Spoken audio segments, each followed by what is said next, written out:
To je taj Kukuriku City, a? Kuku šta? Kažem, Petlovac, mislim, Kukuriku City.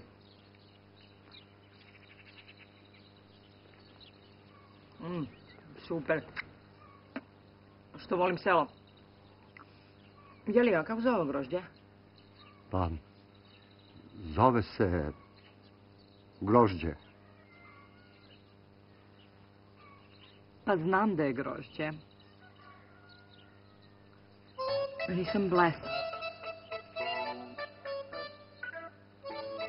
A koje sorte?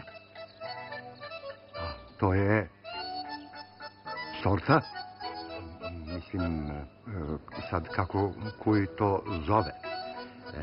Mislim, ređe. A i sada je. Mi to zovemo zato što zrno je tako. I mi zovemo kozje sise. Koje sise? Kozje, mislim, zato što zrno tako izgleda. Pa... Milašine, vidim ja u šta si ti zino, Kiovan. Kakve te kozje sise spopale.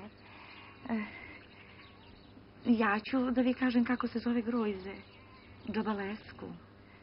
A to znači kad neko radi, kopa, plevi, mislim zalazi oko njega, a neko samo otvara usta i jega.